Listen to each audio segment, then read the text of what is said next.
the German army had never lost a war. The strategy, called the Schlieffen Plan, was daring and required precision timing.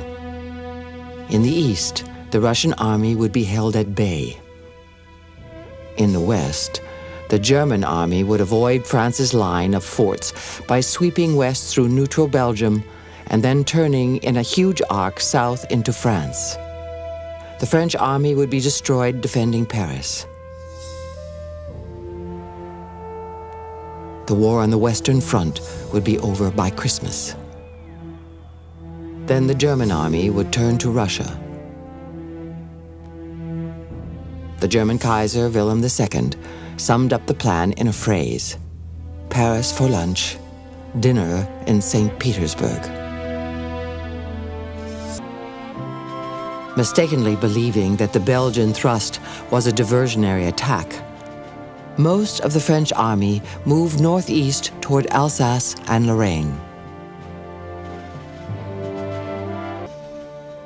As the German right flank drove deeper, it separated from the rest of the invading force.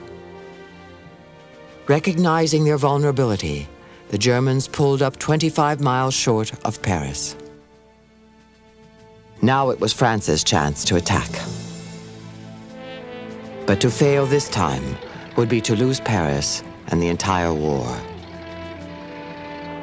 Every available French soldier was rushed to the front. Paul Lantier was surprised to see even taxicabs headed for battle. Inside the cabs, I caught a glimpse of soldiers sleeping. "Wounded?" asked somebody. "No," came the answer from a passing car. "It's the 7th Division from Paris. They're off to the front." What followed was the Battle of the Marne. It lasted 6 days and involved 2 million men. When the battle ended, the German advance had been stopped. Paris was saved. The Schlieffen Plan was in ruins. But stopping the Germans was not the same as stopping the fighting. To survive against the modern weapons of war, soldiers abandoned their 19th century tactics of open warfare and began digging into the earth. Trenches spread mile after mile. Stalemate was born.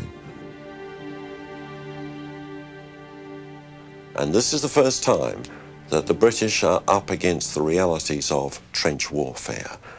And they're absolutely baffled as to why they have not been able to drive the Germans back, have not been able to break through. This is for them a whole new phenomenon.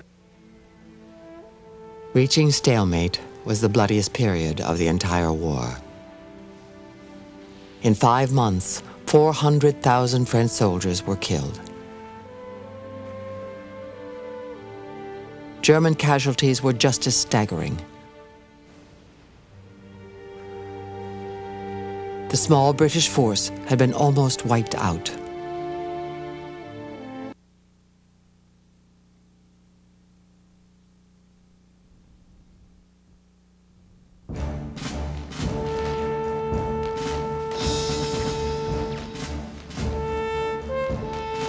No one knew that 1914 would end in stalemate.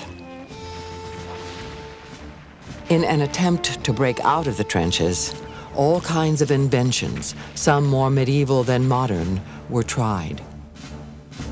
Iron netting to protect eyes from flying shrapnel.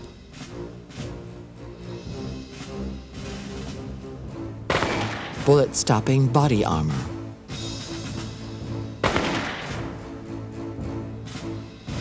Mobile encasements for advancing across no man's land. All were totally useless.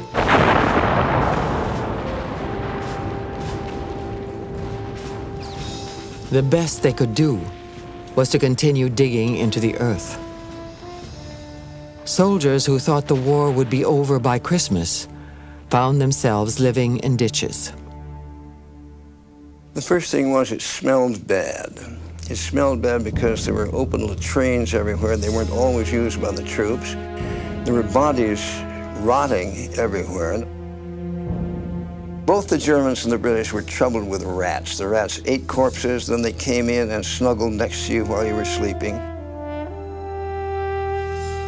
Sky study becomes one of your few amusements. You never see your enemy. The only thing you can see is the sky up above, actually.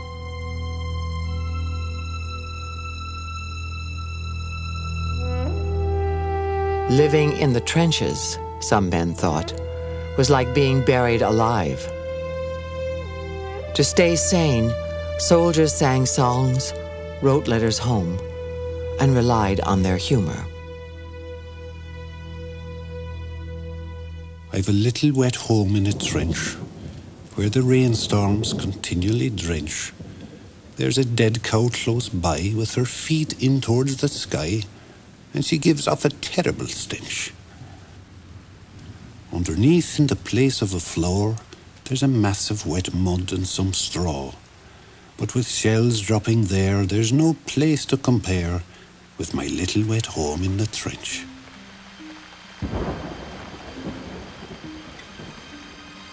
But the brutality of war could not be laughed away.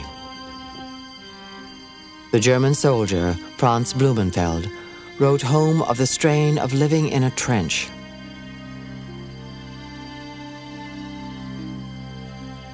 Dear Mother, your wishing you could provide me with a bulletproof vest is very sweet of you. But, strange to say, I have no fear, none at all, of bullets and shells, but only of this great spiritual loneliness. I am afraid of losing my faith in human nature, in myself, in all that is good in the world.